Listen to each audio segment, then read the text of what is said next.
Welcome to Circles Off, presented by Kalshi. I am Rob Pizzola. We got a great episode for you today. I know we just announced his goodbye here on the network, but we miss him. We had to invite him back. He's now the head of trading at Novig. Flup, it's been a long time, my man. Good to see you again. Welcome to be back. I'm happy to be back. I had to come out for this one guest. He's got a special place in my heart. Lost some money from him. I got to pretend to be nice to him until I can finally get some back. All right, we're going to talk about those interactions that you guys have had. We talked a little off air, and you guys didn't know each other before, which was surprising to me. But today's guest is what I would consider one of the most fascinating and maybe polarizing figures in the space nowadays. He's the man behind the meme of if you saw X amount of dollars on the ground, you would pick it up, which I love that. He's a self-proclaimed minus EV bettor, but also a self-proclaimed plus EV bettor. That's also very confusing, but part of the shtick. He's the guy that pioneered LeBron James 10 plus points, and he's one of the few people who can make money betting big favorites across the board. It is his MO. We're going to dig into prediction markets, exchanges, where the real edges lie nowadays. FoaznPoker now joins us. Foazn, this is the big reveal, my man. Everyone's been waiting for this. This is why Flup's here. Everyone knows it. He can't get enough of the Foazn clout. I'm happy to be on. This is cool. Thanks for having me. Yeah, it's great to talk to you. Flup looks like a kid in a candy store right now. Like so excited. I mean, in all seriousness, Foazn is one of my favorite characters on gambling Twitter. Just no bullshit, plays it exactly how he sees it, not trying to sell you anything. I think it's hilarious. All right. This is Circles Off exclusive. Or actually, you go ahead. I'll save it. Let me save it. No, you can't do that. All right. Yeah. A little Circles Off exclusive. Me and Flup actually are sort of friends. We don't hate each other. He likes me, and I like taking money from him. It's a great relationship that we have. I love that. Foazn, we'll get into your background in a second here, but there was a period of time where you deactivated from Twitter and you disappeared. And I wanted to get you as a guest for this show. And you and Flup would always converse on Twitter. So I just messaged Flup. I figured you guys, had some sort of relationship. He's like, no, I have no idea who this guy is, where he's gone. So I was just waiting for you to reactivate at some point. Well, I had his Telegram, but he deactivated his Telegram too. He really went off the grid. It was commit to the bit, baby. Incredible. That's a large commitment to the bit. Let's start with just the Foazn name, Foazn, ZN for the Canadians. Where did that come from? So I used to play Yu-Gi-Oh growing up, and I was on the Pojo.com forums. I was trading and whatever.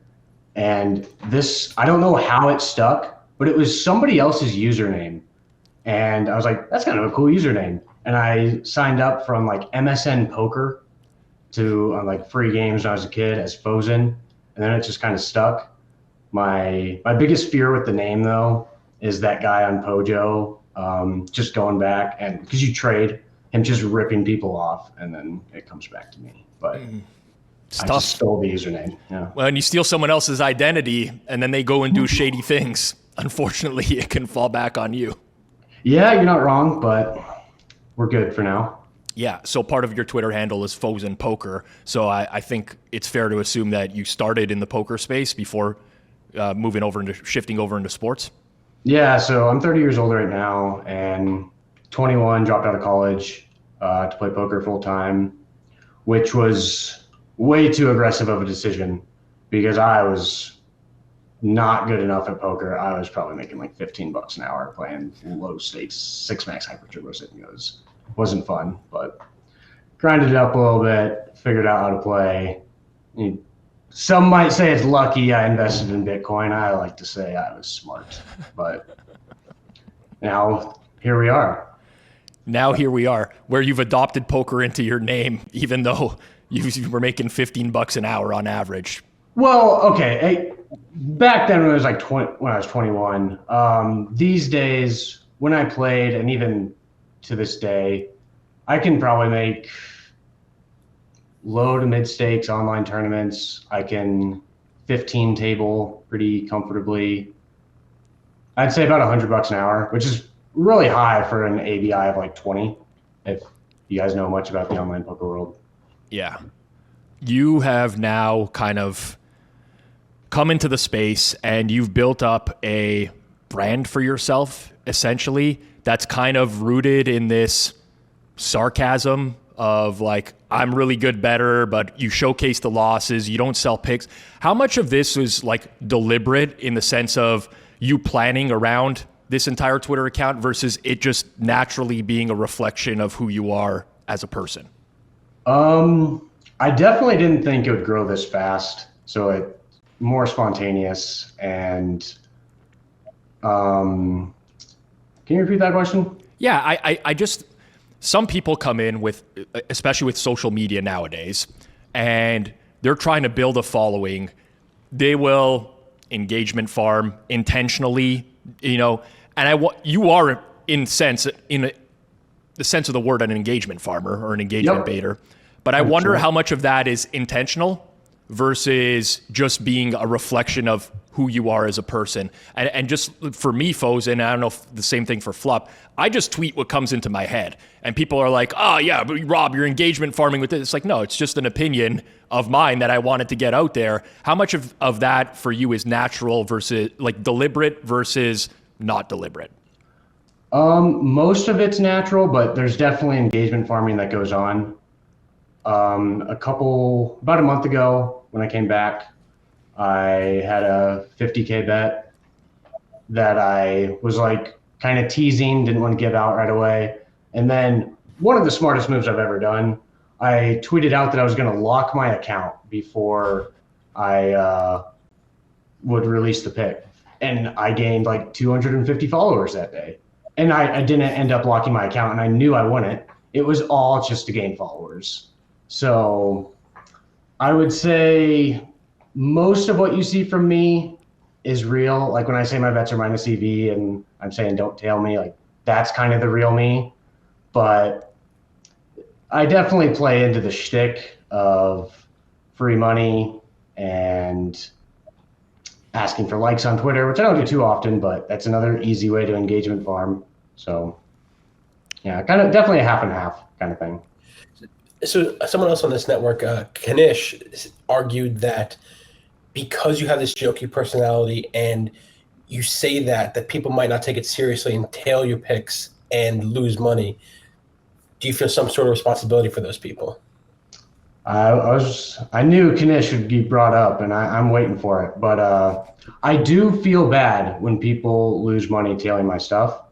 I don't really have anything else to say about that, except, I mean, if you're able to bet on sports, you're an adult.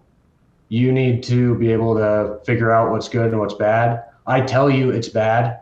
If I tell you it's bad and you want to bet it anyways, I think that's on you personally. And then, am I allowed to take a little shot at Kanish? You can take a shot at whoever you want. The floor is yours. Right. Especially Kanish. All right. I was going to anyways. But so he says I'm bad and it promotes irresponsible gambling. He's not wrong. However, he is on 2 gambling podcasts. Mm-hmm. They're both sponsored with you guys, right? Or on this? They are both sponsored. Kanish is we're on this Circle Back, sponsored by Kalshi, and another Hit the Books, sponsored by FanDuel. Yeah, the one sponsored by FanDuel. I see he's got they have their little 4-leg parlay, or round robin. And if we want to talk about leading people in a bad direction, here's the bets, but only on FanDuel. When realistically, let's find the best price, let's tail it. And also from a novice bettor, mm-hmm. If you see, when I think of Kanish, I think of professional gambler, and I think he's pretty smart, he knows what he's talking about. If I'm a novice, I see him saying those things, I might bet more money than I normally would. So I think he might have the right message, but just as a little shot back to him, I think it's the wrong messenger, because maybe his stuff isn't as bad as mine, but it's in the same ballpark. Yeah, no, I think that's totally fair. I don't want to run from it. I mean, part of our structure at the Hammer here is we monetize through partnerships, whether that be with exchanges, prediction markets, sports books. That's what pays the bills for us as a network. With that said, we don't really have requirements in terms of what we need to give out. part of the reason that like round robin money line parlay ends up being given out is because it can be featured in the carousel on FanDuel's website, and it will get us more exposure to do that. But your point is fair. I mean, if it was just a regular losing content creator doing that, I'm sure he would be shitting all over them, as would I. I think the messaging is important though, Foazn. Like that's where I would draw the line, where it's like you can still, in my opinion, engage in the picks culture. It's just what your messaging is like, and if you're being transparent about it. I mean, there'd be often times where I'll do a live watch along in this studio over here, and I'll bet something in game and be like, I actually don't even know that this is an edge or not, but I want to root for this. And I think as long as you're being transparent with the audience, this is just my opinion, you tell me if you disagree, but I think as long as you're just being real and authentic with the audience and they have like the full scope of everything, ultimately it's on them whether or not they want to tail or not. I completely agree. And I don't think you guys do anything bad. It was just kind of, if I look through it in his lens and like you put a mirror up to him, it's kind of like, it's not bad. Like, I don't think it's bad, but from his point of view, use what he's saying about me can kind of be said with what he does, what you guys do, having gambling podcasts. Yes. So I'm not going to speak on his behalf. Maybe at some point we'll get you guys on together or something and do some sort of roundtable debate. I think generally people who give out big money line favorites are frowned upon. This started many years ago with the infamous Fezzik Purdue money line parlay. And the whole shtick was all like, great, now someone bet a minus 8,000 and they lost. And I'm singling him out, but tons of people do this. So I think it might stem more from the fact that you're advising people to put, advising in quotations here, to put money down on a big favorite. And if people don't know how to stake properly, it could mean catastrophic losses. But I do want to get into that a little bit more, Foazn, because that's like your MO. It's the shtick. I have seen you give away like normal spreads. Apologies for you losing on the Jets, Flups Jets against Eric Eager's Panthers this week. So I've seen you give those, but generally you're giving out big favorites. Is that mainly the way that you're betting? Like, of your betting portfolio, how much of it is big money line favorites versus other bet types? So, I mean, my betting portfolio these days are just, I mean, I guess I didn't get into it. I used to bet professionally after poker. Now I'm just betting for fun. And that is 90-something% of my portfolio. But, and I put it in my Twitter profile, I put it in my bets. I think most of them are minus EV, except in football, when you're playing on the exchanges, you're basically flipping quarters. It's, at worst, you're doing minus 1%. It's just pretty easy way to have some risk-free fun. That's not a great way of putting it, but I'm not losing huge as if I was playing on like DraftKings or something. Right. Flop, does it what surprise kind of you? bettor were you? Yeah. You both, what would you say? Go ahead, Flop.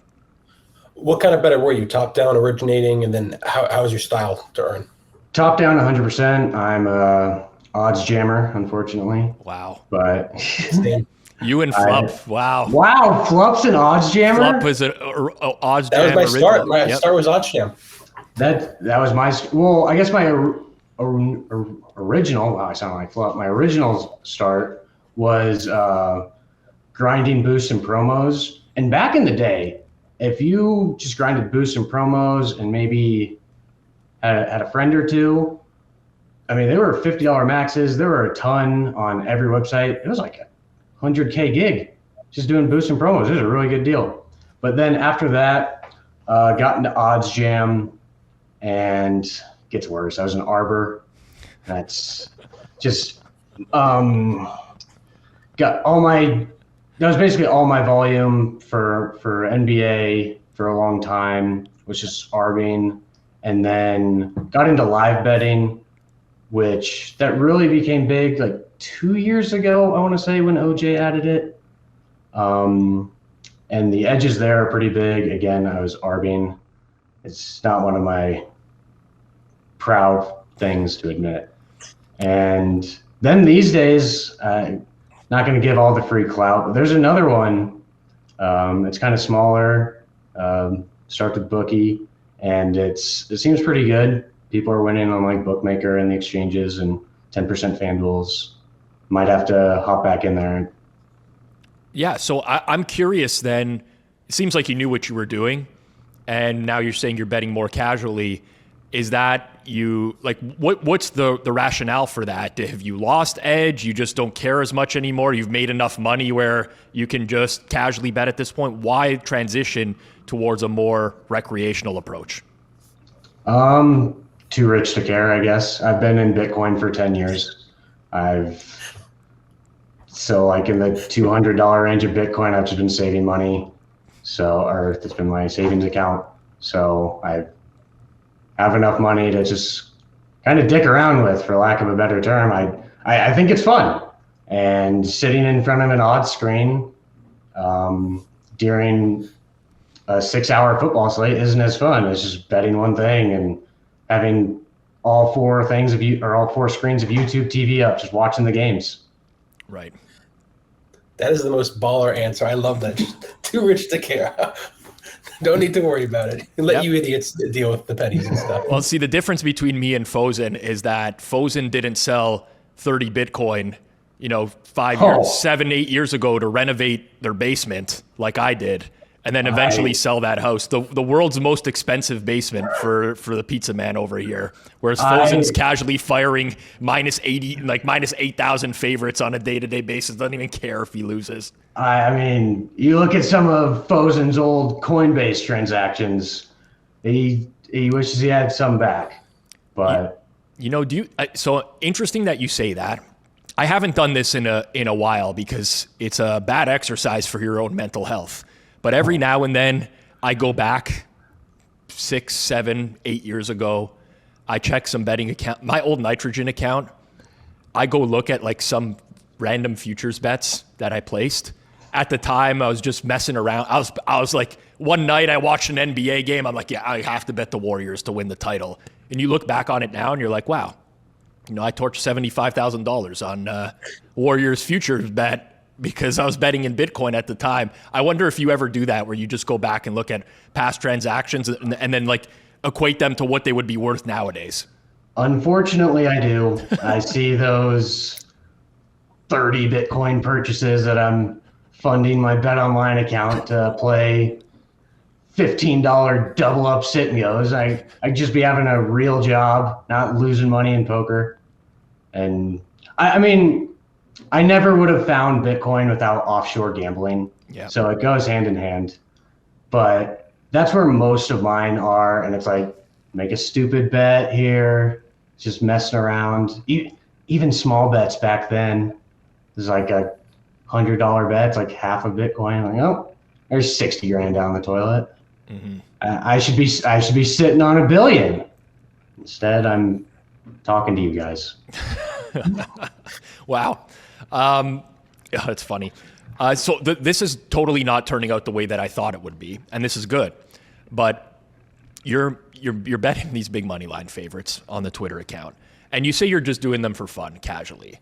But there's got to be still some approach or some sort of process that goes into it. Like, I imagine that even though you deep down know that some of these are minus EV, I'm guessing you're putting some work into it and you're actually trying to find good bets. I mean, you could tell me if I'm wrong there, but I'm curious if there's an actual process or if this is just literally like darts at a wall type of situation and whatever happens, happens.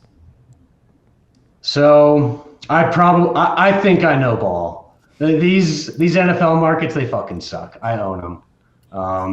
Okay, maybe not that much, but I kind of think I sometimes have an edge, especially when you're playing on the exchanges. I don't know if I'm allowed to shout these. Shout out Kalshi, but ProfitX, they have 1% fees. I'm Foazn, so I pay 0% because I tweet out their slips. You got Novig. Their prices are going to be so easy to beat now that Flup's head of trade are there. I mean, I'm probably just printing dollars now that we really get into it.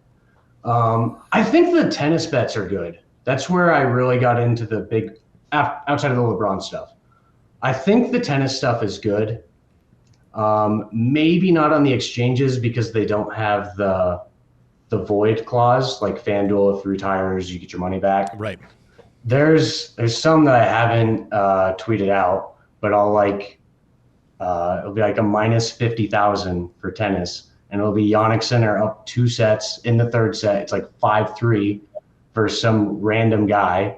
I think minus 50,000 is printing, and then you combine that with edge boost. It's like a minus 15,000 instead of a minus 50,000. It's for sure plus EV, but I do say my bets are minus EV. They theoretically and technically and probably just are, but especially NFL, I like to think that I know ball. And so maybe I'm just a bottom up better now. I'm not a degenerate. I just originate. Yeah.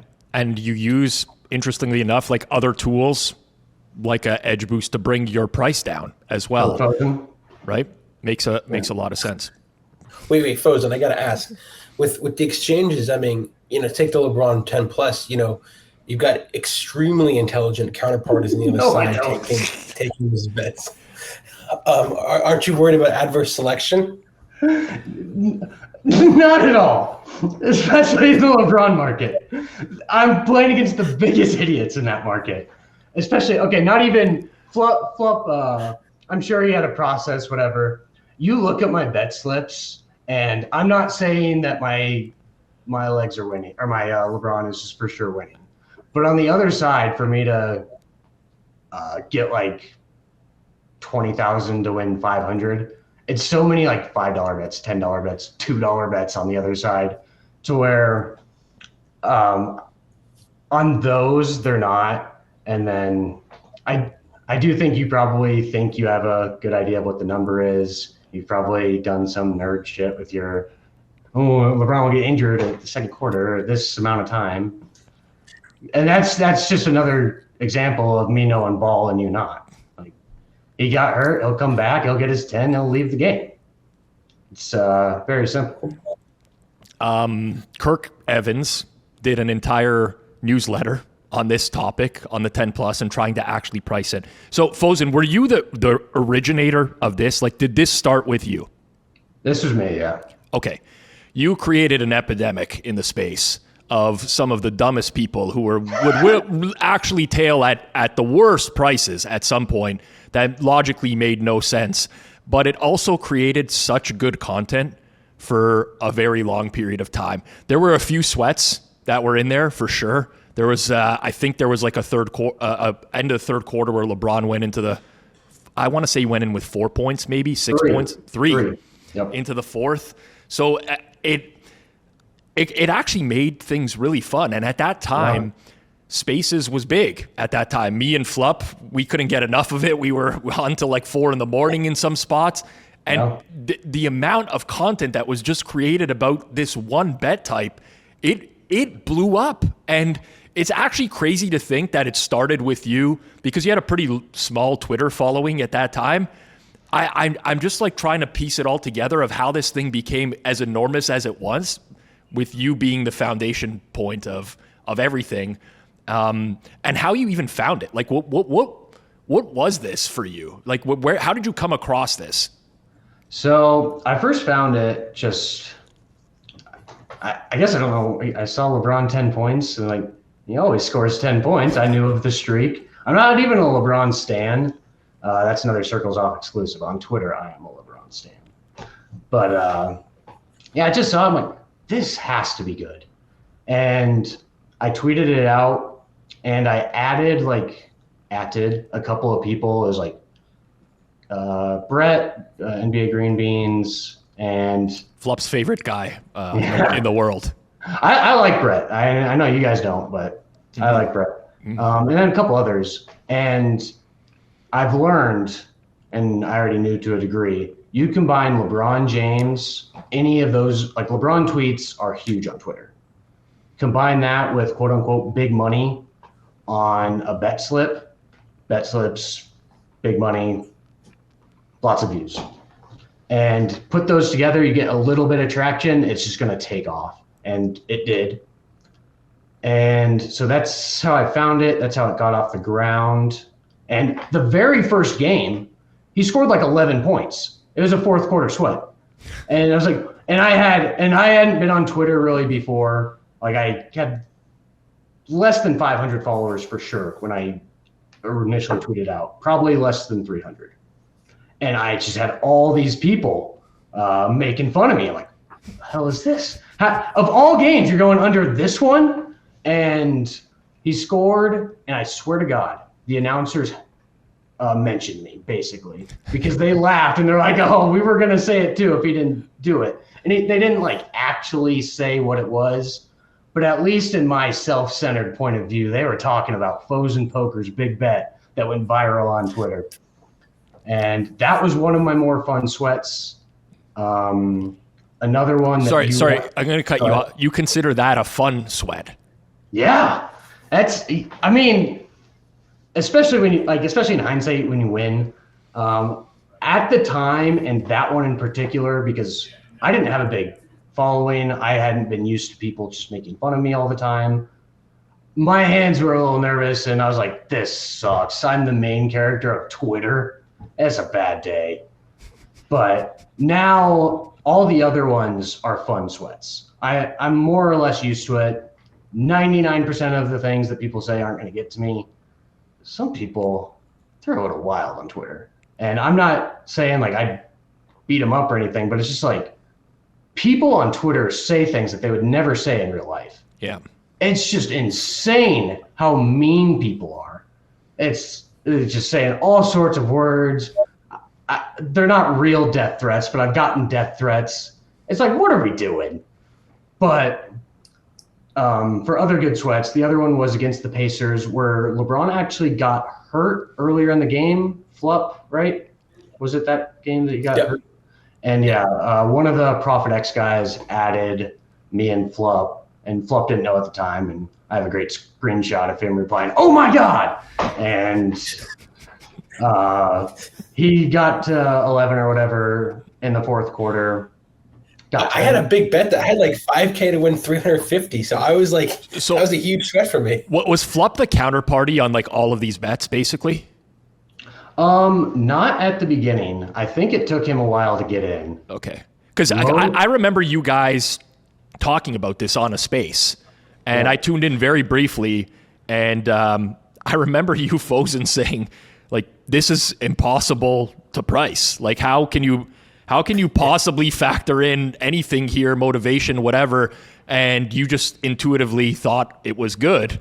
And I know Flup, I've known Flup for a little bit of time now, and he's going to try to price things accurately. So I just found the back and forth between you two to be, I was not invested in any LeBron 10 plus stuff at any point through this, but I was kind of just living through the nightly updates from you guys, and I guess the sweats as well.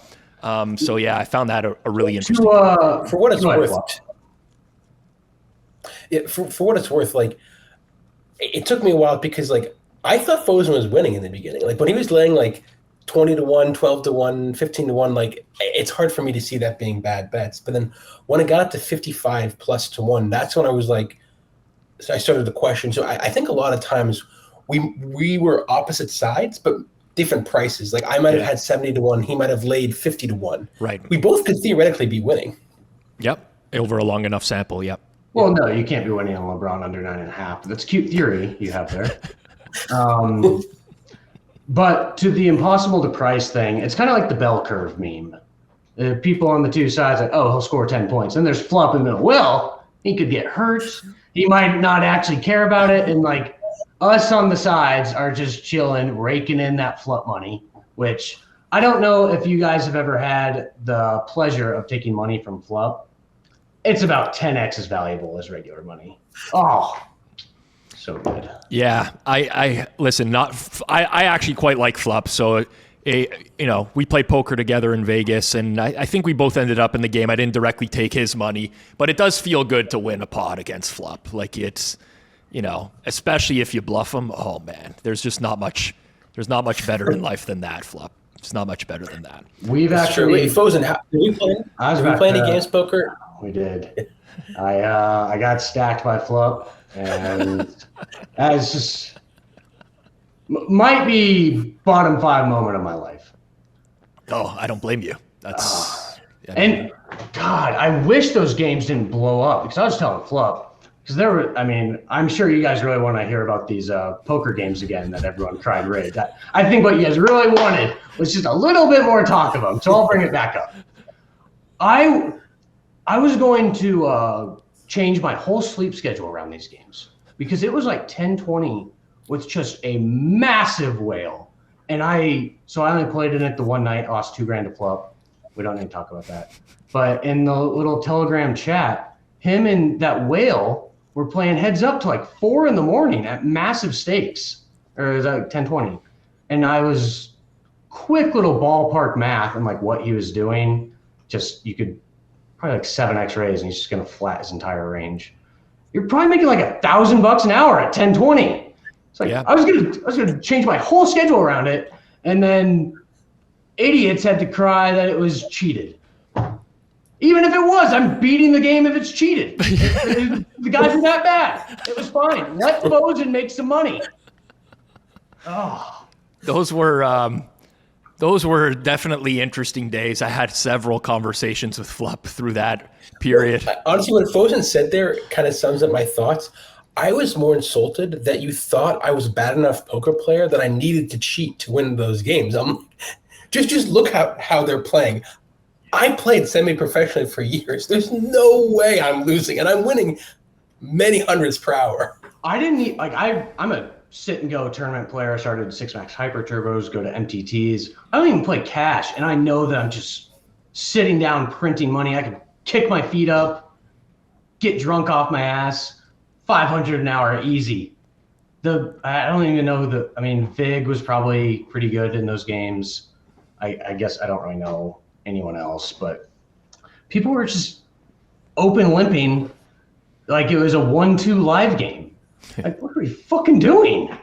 Yep. Oh, then you guys had to cheat the fucking game. That could have been the true American dream right there. Get drunk off your ass, make $500 an hour. The American dream. And Flup, you ruined it all, man. Yeah, he had to go cheat the game. That's it. Unreal.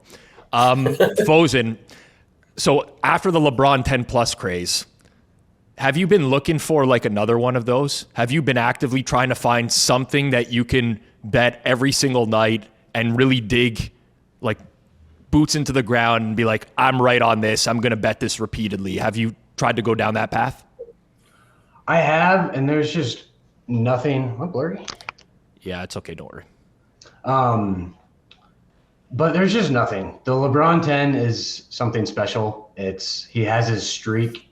He's going to be out to start the season, and I've gotten questions like, oh, who's the next 10+ guy is? It doesn't exist. They don't have the streak. They don't have the want to get the 10 points. And then, of course, like Prophet X was like, hey, let's do it with Paul Skeens getting a strikeout or two. It's like, I don't want to do that. That sounds boring. You want to set it on your own terms. You want to find something yourself, not what they're handing down to you. And so I play into the Foazn shtick for sure, but I don't like betting just to bet, just to get a tweet out there. I like to do something that I think is good.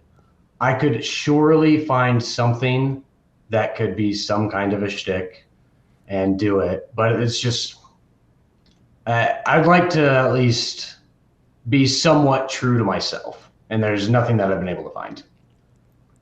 I still feel like there has to be more to your process than just scanning the board and being like, nah, this feels wrong, I'm going to bet this. Or is it really just, because I mean, listen, it can work, I guess, if you in your head can kind of price things or be like, I think this is wrong. I guess that can work in some capacity.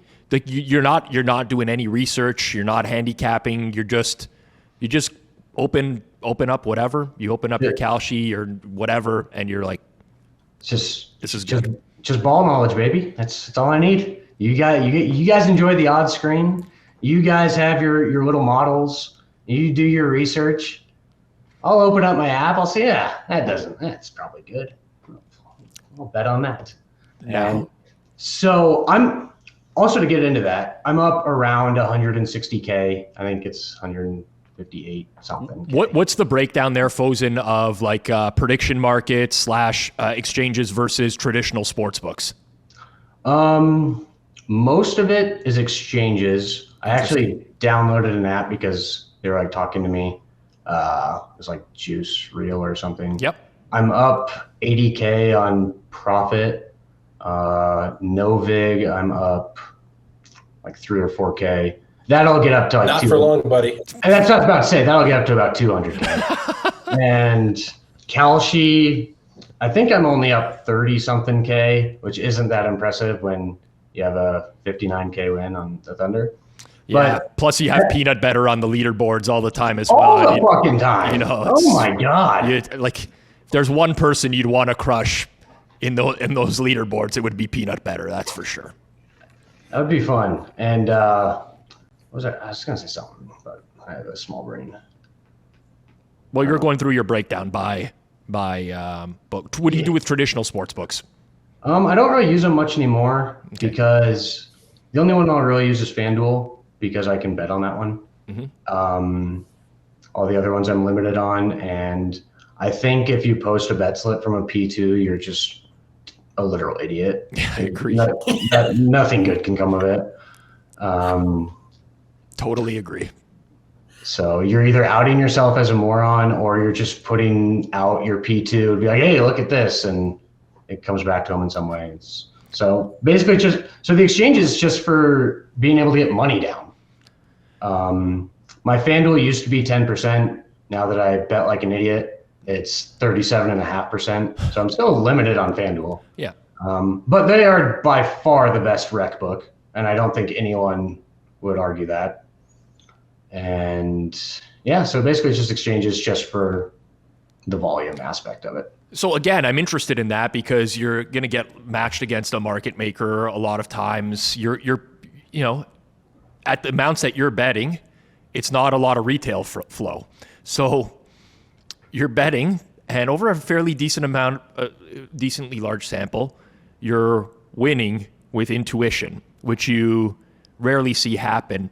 Out of curiosity, do you and Flup know what your record is when being matched against one another? Have you guys tracked that, either of you?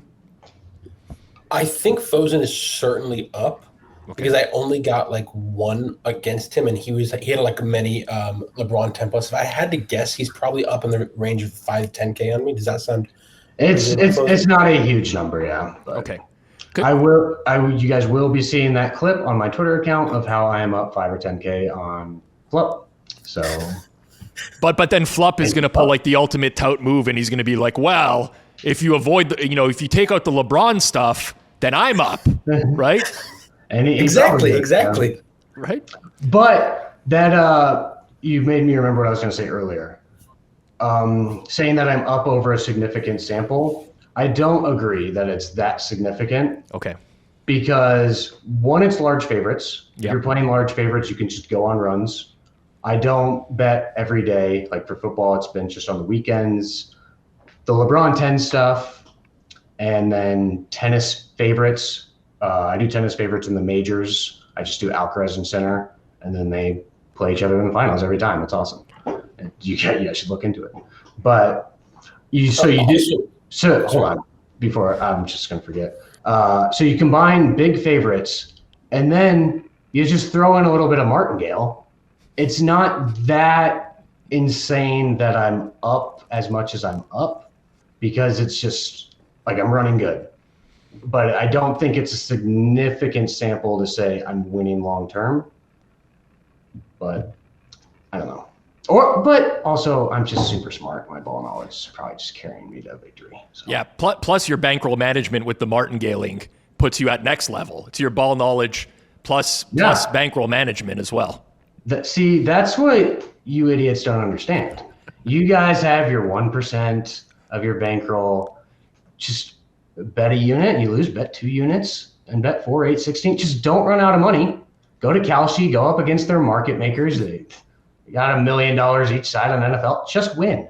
It's all you got to do is win. Yeah. I mean, if you lose, you just dip into cold storage crypto anyways, and you just go right back at the process, right? Exactly. You know, you want to look into the life of Foazn, you go to the bank where you get your little things stored and you'll get some crypto. You can even deposit crypto on Kalshi. #ad. Can't do that on Novig, can you, Flo? You can deposit crypto on Novig. Oh, fuck. When did that happen? Flop's been making major changes right when he came in the door. Yeah. But I will shout out, I wanted to say, I will shout out Kalshi here with Rob's question. Adverse selection, when I post a make order on Kalshi and I see, like Foazn talked about this, when you see the fills come in at like $5, $25 or, $50 at a time, and like that Robinhood has like 5, 25, 50 shares in, you're like, I'm not really scared of that counterparty. That's not real adverse selection. Right. Yeah, I obviously don't make orders. I just go click. This is so fascinating. Like, so much of what I do is predicated, and listen, we're very different bettors, and I can acknowledge that, and I'm like not dead set in my ways, but I'm kind of methodical with the way that I do things, especially if I'm going to bet into an exchange, for example. I'm always looking at the amount of liquidity that's being offered on a specific game, things of that nature, and that might alter my opinion on maybe how strong my position is or whether I want to be betting into a certain market. And it sounds to me like you do none of that. Zero. Like you fire. You see something and you don't care and you fire. Correct. Circling back, got him, to my Texans bet. I was like, yeah, let's take Circa on. Let's play Circa. Which, by the way, my bet closed good versus the market on Circa, so I own Jeffrey Benson. I don't think he doesn't want me coming in there tweeting out my bet slips like Seablez does. Way too scared of the FoaznPoker action. I like Jeffrey Benson. I'm sure you guys do too. But I'm just gonna go on a little rant here.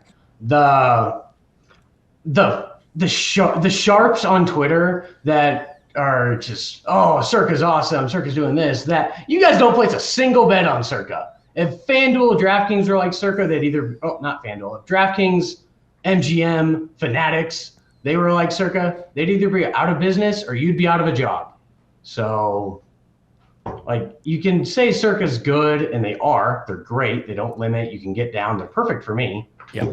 They don't do anything for the 99% that are saying how great they are. You guys need to shut up. Know your role and shut your mouth.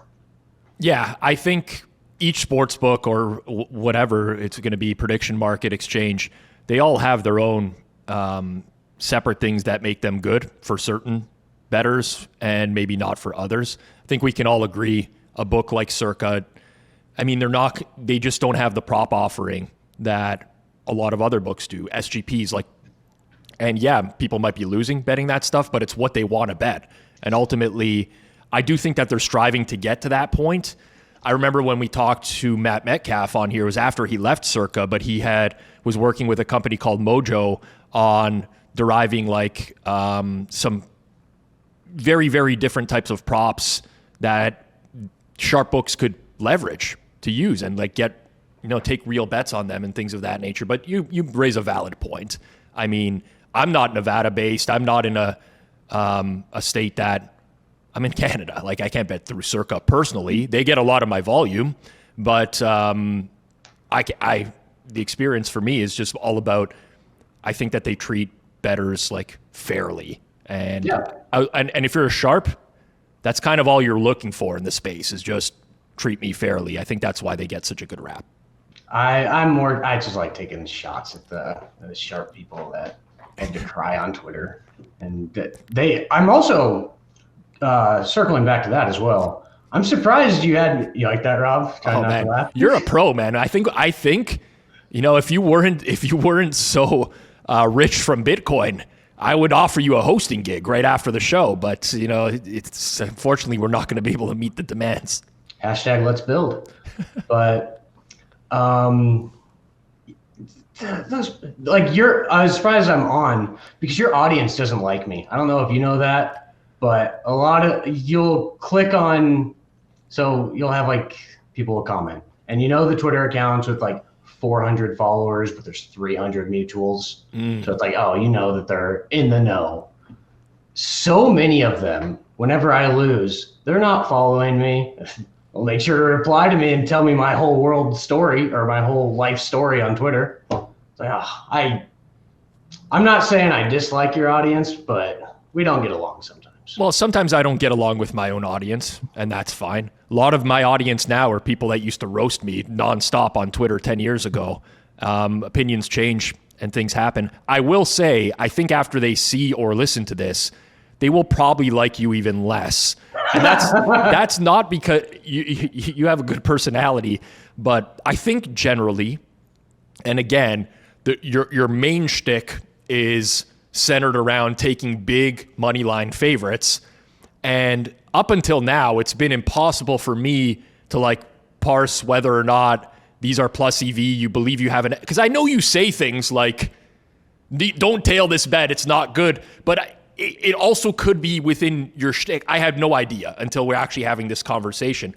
But now that you're going to be giving out big money line favorites and you don't actually think that they're good, it's probably going to cause, I think, even more people to turn against you, Foazn. That's all right. Bring them on. Bring your pitchforks right here. And I'm in Iowa when it's warm out. I'm in Arizona when it's cold. Hit my DMs. We can go pitchfork for pitchfork. I don't know. They'll sometimes. I don't mind when the $5 bettor or whatever is saying shit to me. Yeah. But it's when someone who's supposed to be in the know, and I'm honestly surprised that you think that there's even a world that my bets are good. So I figured like all the sharp people just knew that my bets sucked. And I come from like poker. It's like, don't tap the glass. Why are you guys chirping me? I'm good for you. I'm on the exchanges. Yeah. How many whales are on an exchange? Like Kalshi, there's a bunch. Hashtag ad. But Profit and Novig, it's the only like terrible or the not good people are either in not legal states or they're just odds jam arbors. Yeah, I'll say this just from my perspective. I don't know if Flup would agree with me, but like I respect anyone who's willing to put their money where their mouth is.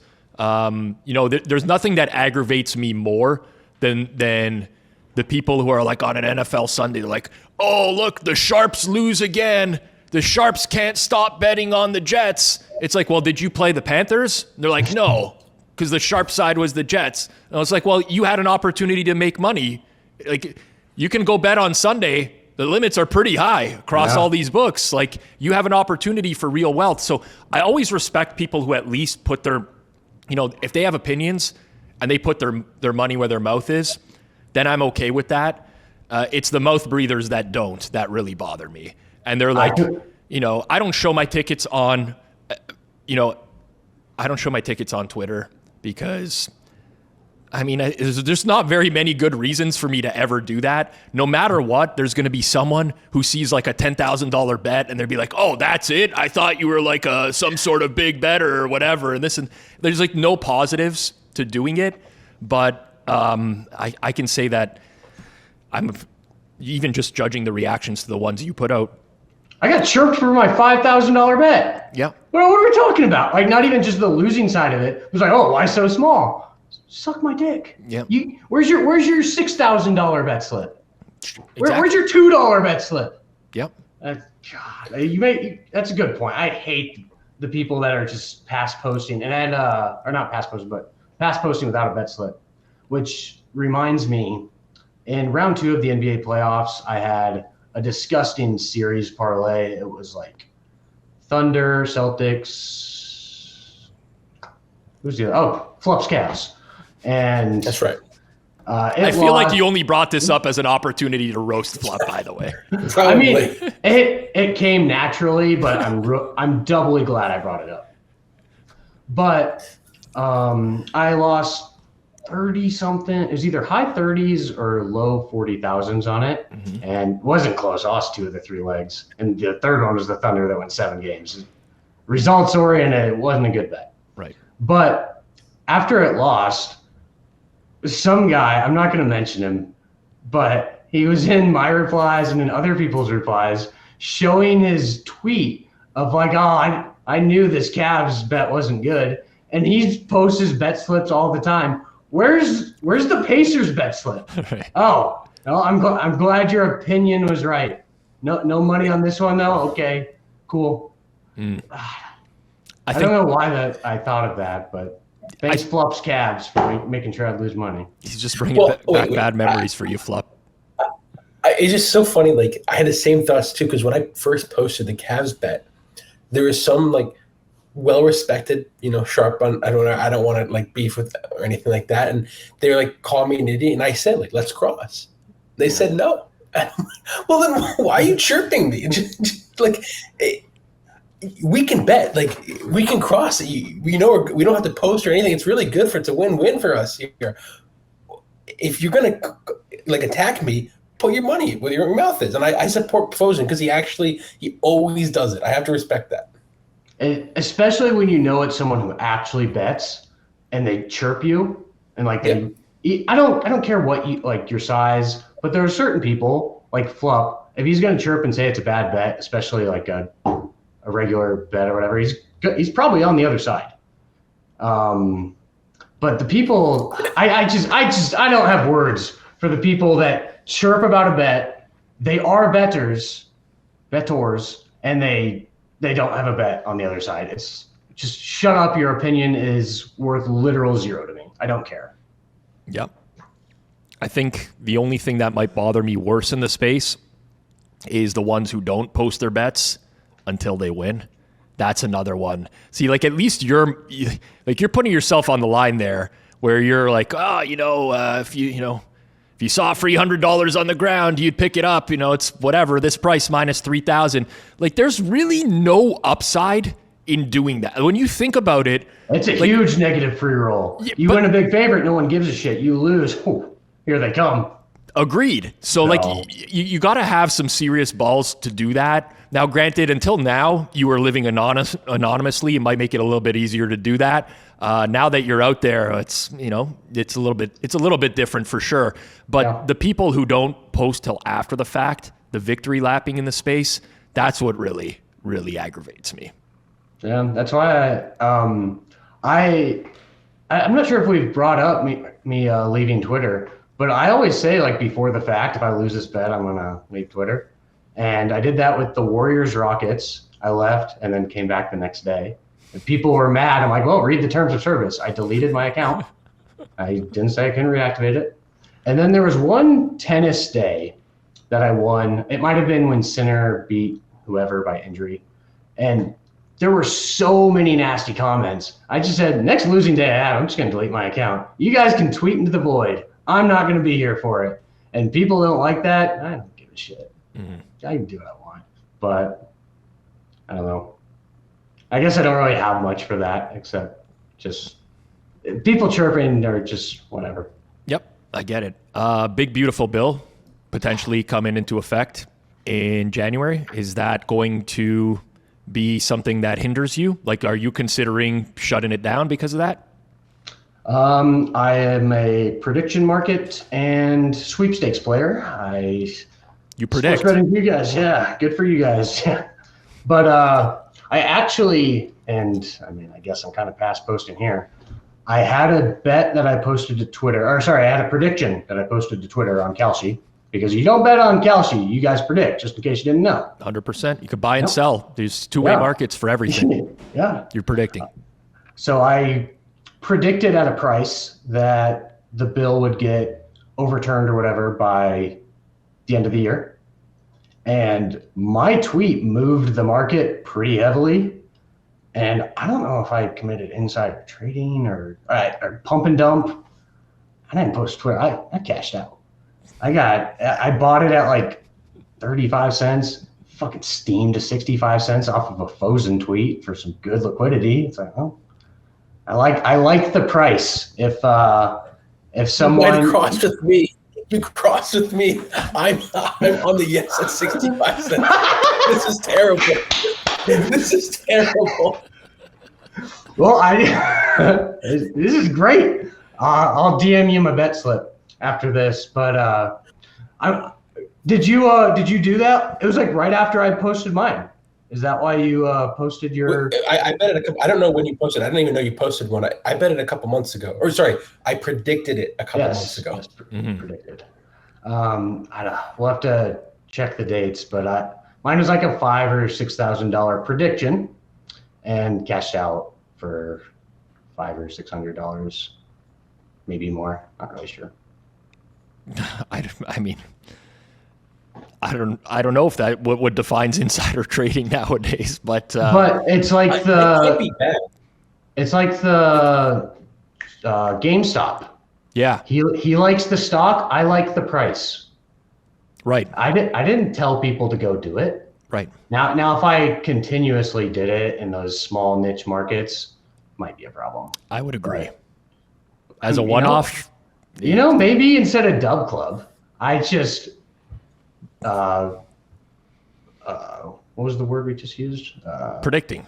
Yeah, prediction. I'm the one who brought the word up. I'm so stupid. Nothing rhymes with Foazn. You can't create a good name out of that. Pumping up my followers is what I was thinking. So instead of Dub Club, I'm just pumping up them. So amazing. That's why I'm rich, actually. Do you think? Go ahead, Plop.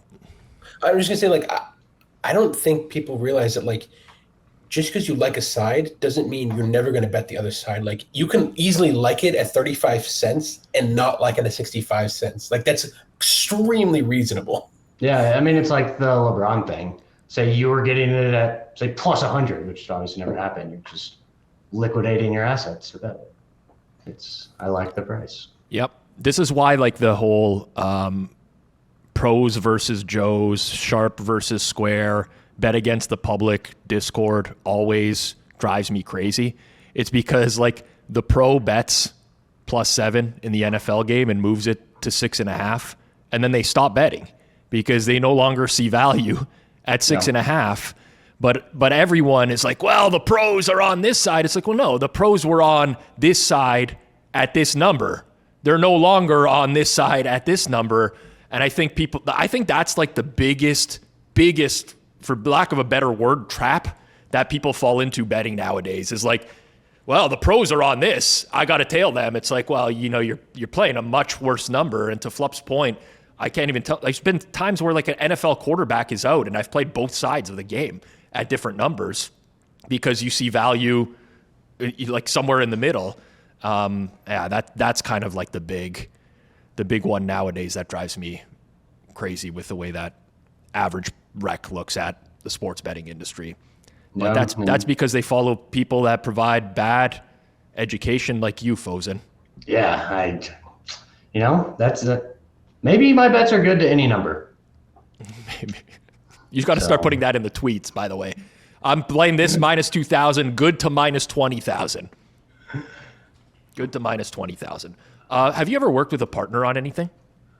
No. I guess I wouldn't call them partners, but back when I would bet professionally, I'd get accounts, just through friends, whatever. And that was probably my best asset, was just getting accounts. Little tip to anyone listening: even if you lose money on the accounts, you should give money to the people giving you the accounts because they have friends. You refer them, give them a referral fee, whatever. Just a little bit of money goes a long ways. So, but I've never worked with anyone. Let's say somehow I got back into professional sports betting. I wouldn't even know where to begin. I'd probably just text Fluff, to be honest. Hey, well, let's build. And I don't know. You'd put a hashtag in front of that, though. Hashtag. Of course. Hashtag let's build. Yeah. Of course. Yeah. Maybe, I know what my next partner will be, actually. Me and Dub Club, they'll help me build my brand, and it'll be very profitable for me.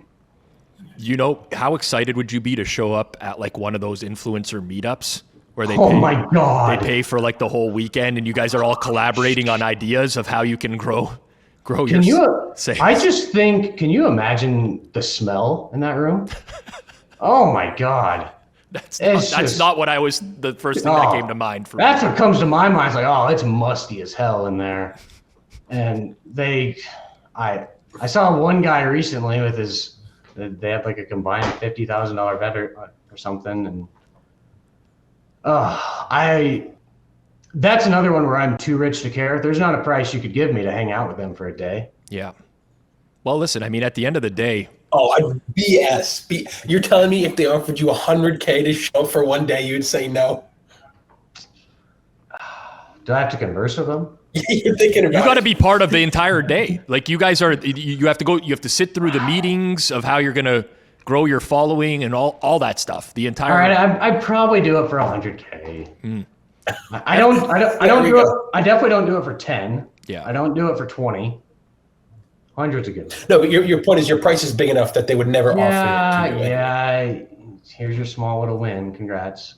Played the clip of Flip being down 5. Thank you. I had to get something on you. Well, listen, everyone has a price. The $1 Million Man, Ted DiBiase used to say that. Everyone's got their price. Look at Flup. Flup just took the bag, got out of here real quick. Everyone's got a price, right? That's it. Flup, do you have a price for Dub Club? Does that exist, that you would start a Dub Club? To open a Dub Club? Yeah, to be the owner. I mean, yeah, I'm not gonna lie.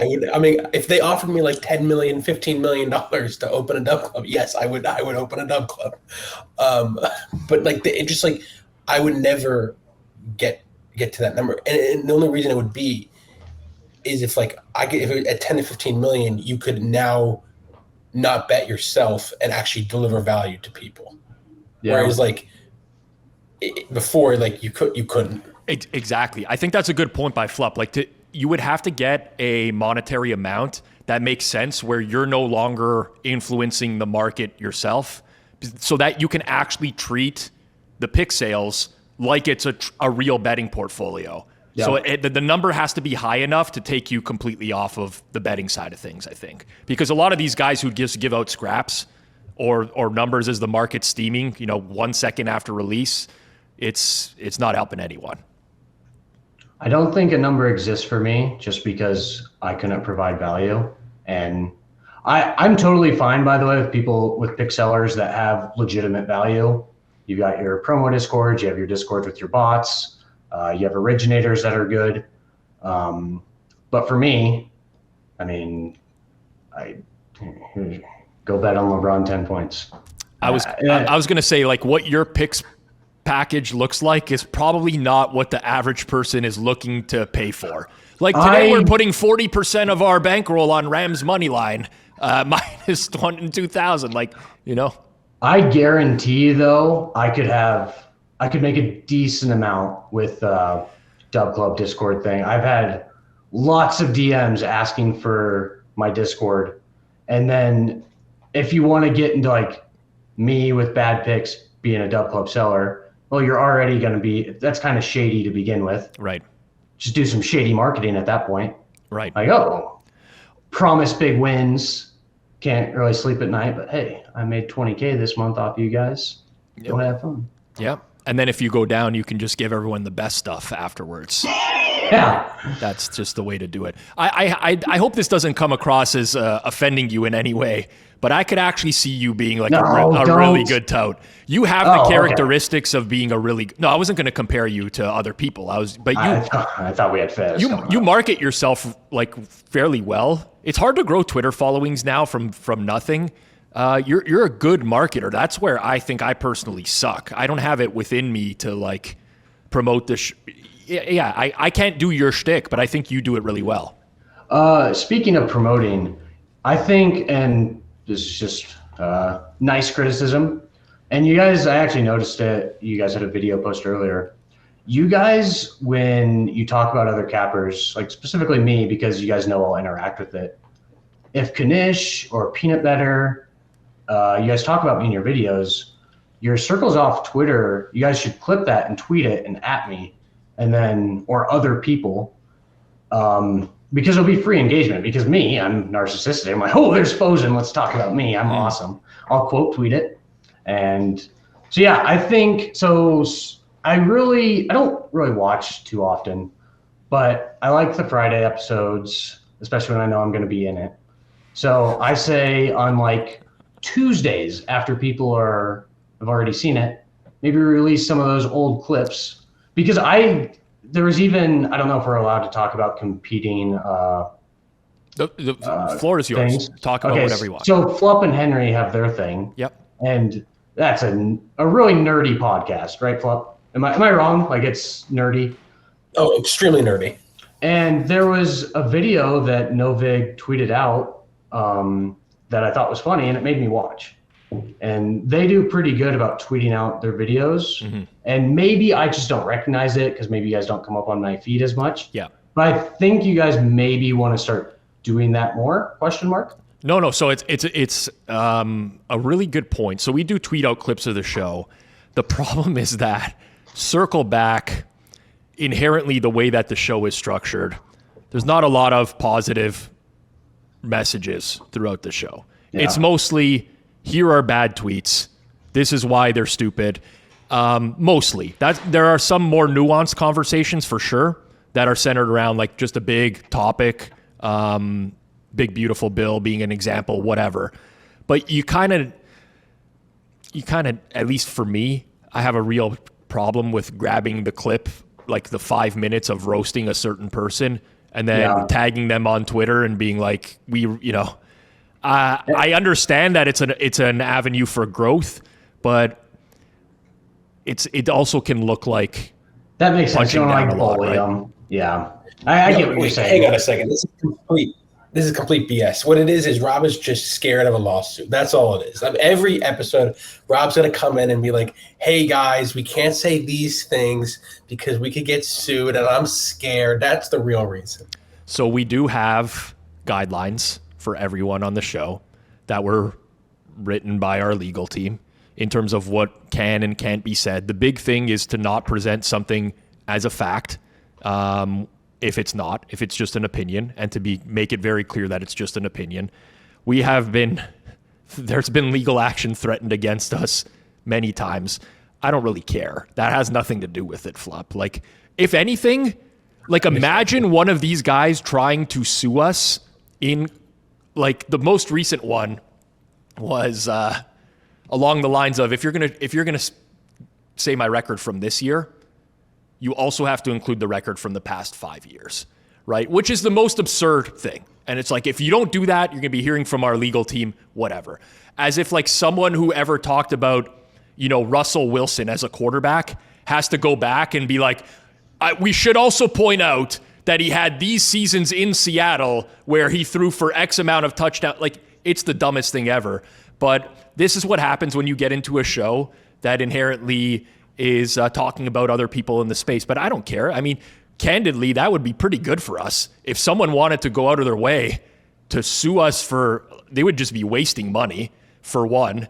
I mean, what you have to prove for libel is insane. They'd have to open up the books, by the way, as well, to like how this affected their livelihood in any way as well. So they have to release financial statements, stuff like that, which I don't know who wants to go down that path in the space, but it would also just be great for the Hammer. It would be huge PR. Like, I would cover that. I would be sending cameras to the courthouse. I would be like, this would be ideal. So I don't think anyone really wants to go down that path, Flub. I mean, I think that's nuts. All right. I think after hearing that, we need you guys to start presenting things as facts and adding these big Twitter accounts that are selling their dub clubs, telling them how stupid they are. And let's get a lawsuit going, Here, by the way, anything you hear from Foazn today was presented as a fact. And if you'd like to sue me, you can contact Circles Off HQ. So I actually now have to state that what Foazn has said does not reflect the opinions of myself or the Hammer Betting Network. And Foazn also has to state, they're sending me something, what? Okay, I was joking. They didn't send me that. But if you guys couldn't realize that was a joke, you probably shouldn't be on Twitter. Probably shouldn't be watching the show. Go pick up painting. I think that'd be a good thing for you guys to do. This whole like influencer culture now and all these partnerships that are happening with books, pick companies, the dub clubs, winnables, or whatever. Do you blame people for doing these things? Absolutely not. If you put me as 21 back when I was basically broke, I mean, just wasn't doing good, and I had this account right now, woo! You'd see me on Dub Club. Be talking about my big wins, wouldn't mention my losses a single time. Yep. You rent your Ferrari for a day, stand up, film like 17 videos in different clothes so that you can release them over the course of a month. Beautiful. Absolutely. $29.99 a month, less than $1 a day. Let's get rich. I know. That's the fundamental problem I have with the space nowadays too. It's really hard to blame a lot of the influencers / creators. I actually think a lot of them don't even really realize the potential harm that they're causing. Yeah. I mean, sports betting is very ego driven.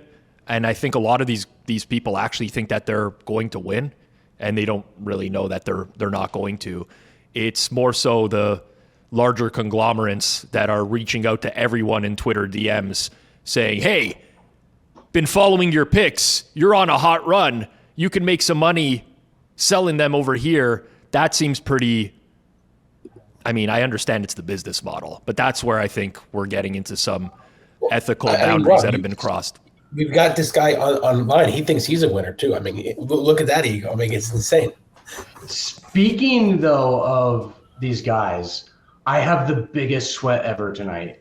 I have $0 on the line. I need this ladder challenge to fucking lose. He's got a -300 left. It's calling our shot. He seems like a nice guy. He honestly does. But he's on day 10 of his ladder challenge, 10 to 10,000. He started, or day 10 was Sunday. It's finishing up today. He's got -300 left on like Detroit tonight with 2 players. Need that to lose so bad. Just for my own pleasure of watching that burn. So I can quote tweet it saying 0-1 -10. I love that. Nothing unites like the sharper side of gambling Twitter more than rooting against ladder challenges. Like the nut low is the ladder challenge. There's nothing that triggers me more than all we have to do is win 50 straight bets at like -500 or more, and we're all going to be millionaires. And he's about to fucking do it too. I mean, he'll probably move to 1 in 2,000. So he'll only be down 10 grand now. Yeah, I mean, this ladder challenge loses. What's the logical next step? No, start another ladder challenge next month. Yeah, and even if it wins, like realistically, I think he's down on him. Yeah.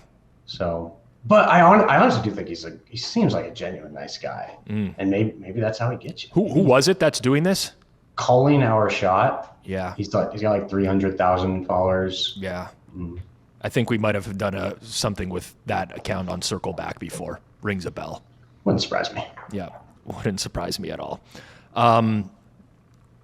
What's the end goal for you now? Like, you're just on Twitter betting? Like, you seem to be a fairly young guy. You're wealthy through crypto. I mean, I don't have an end goal really. If I'm just doing this in a couple of years, something went wrong with my life. This has been I started early last December. This has been a good 11 months. I don't know. It's sometimes embarrassing when I tell my friends about my Twitter account, and I really enjoy it, but I can't just be posting bets to Twitter, and I don't know. I don't have an end goal. I never thought it'd get this big. I don't know why people follow me. From the FoaznPoker fans out there, I appreciate you. But I wouldn't follow me. Flup I scammed a follow out of Flup, by the way. He only followed me because there was one day that I said I was betting the under on LeBron James 10 points, and I posted the slip for it, and he responded with elf and green beans like, "Oh, this is your king." Yeah, I guess he is price sensitive. And an hour later, I bet way more on the over. And in between that, Flup followed me. So because he interacted with me before that, but never followed me. So I'm always 2 steps ahead of Flup. I will say, I mean, Flup was for months. He was telling me, he's like, you got to get this guy Foazn on. You got to get. So even though he didn't follow you you can be sure that he was stalking you and looking at your Twitter timeline every day. Honestly, I've been waiting for you guys to. I can't believe I wasn't on the Friday edition ever. You know what? I tend to bring people into the network or the channel by first doing an interview with them. There's very few people that I didn't. Flup, I interviewed you before we brought you in. Yep. Yeah, you, Porter, I guess Storm would be the only guy, but we done China before, Isaac. So maybe this is the jumping off point here, Foazn, where you can, I mean, you and Kanish on Fridays. Oh, man. Oh, that'd be electric. And peanut butter. That'd be so much better than Flup. Like 5 times better. But I'll throw my name in the hat. I would definitely be down to do that. But I just can't believe it hadn't come. Because the very first episode, by the way, circle back to this, you guys talked about the LeBron 10 bet. You talked about your bet with Brett. Where was the Foazn? Yeah. You guys didn't talk about Foazn. That's why I tuned into the episode, to see me getting talked about. Mm-hmm. I was actually about to blame my producer Jacob here, who now hosts, but I was hosting at that time for sure. So that was a miss. That was tough. Just gonna be honest, that was bad. You gotta have Foazn. I'll be honest. It seems like your ego is very large. I'm not sure we want to be giving you the platform to make it get even bigger. So this is a Foazn. Oh, I keep saying Foazn. This is a Foazn shtick. I'm very mellow and kind of quiet in real life, but you put me in front of Flup, you put me in front of Kanish, things are probably just gonna happen. So all right, we're gonna talk about that. I mean, we unfortunately are in the situation now where we do have to seek a new member because Flup abandoned us to take the bag at Novig. So, yep. I mean, we'll put an offer out there. I basically used my clout from Circle Back to leverage this job. It's the only reason why I got it. That's it. It's true. That's what they're saying behind the scenes, Foazn. You don't know this, but it's actually, he's not joking. People are accusing of this behind the scenes, that he's used this channel, this network, so that he can he's a losing bettor. I mean, you know that because you've went up against him. And now he's got to make some money. He's done all this through clout and leeching on others. He was leeching on me with his betting the under on 9.5 points. That was his. It was an investment in himself. I get it now. Maybe you're not that stupid. Maybe you wouldn't actually bet under 9.5 points on LeBron James. So, Inspect Element does wonders. This is true. Ooh. You got those 9-cent same game parlay guys. I guess. Good job, Flup. 9 cents a night. Get some Twitter followers. But I could never do it every week, but once every couple months, put me in there. Or if I was to do it full time, I'd need to make more than whatever Flup was making. Well, that'll be easy. Don't worry about that. Just 1 cent is all you need, my friend. Not exactly, but yes, that'll be easy. All right, Foazn, it was great talking to you. I didn't really know what I was getting into today, and this could have went in many different directions. I'm kind of glad it went in the direction that it did, because listen, at the end of the day, you are who you are, and you've carved out a nice spot for yourself in the space. We do have a tradition on this show that we end off with guests. We ask them to give us their plus EV and minus EV moves of the week. Flup did this when he was a guest before. I recall the answers not being good, but that's not a surprise to anyone. But I'll give the floor to you, Foazn, now. Plus EV, minus EV, could be sports betting related, could be life related, whatever you want, but let the audience hear what you got. Plus EV move of the week, something I've really been trying to do. Make sure you get outside, get your steps in, and eat right. Minus EV move of the week.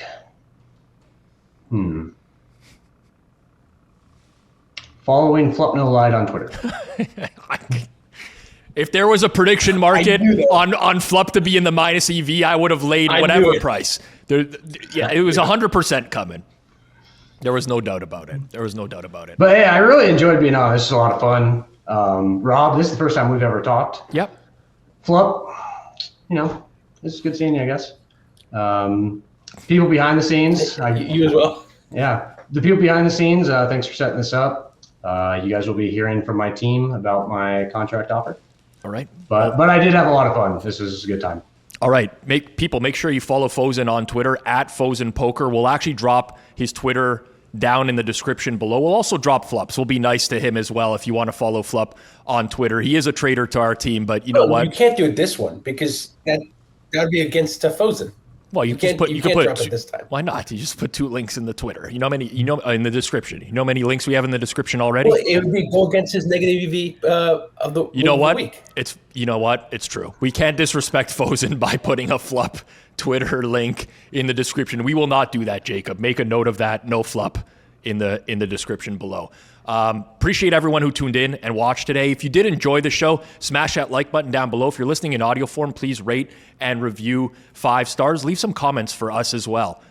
What you liked about this, what you didn't like about this, and general questions for Foazn. I mean, we plan to have him on again in the future. Maybe we'll do a part 2 of this and get through some questions as well. Appreciate everyone out there. Thanks for listening to Circles Off. We'll see you next time. Peace out.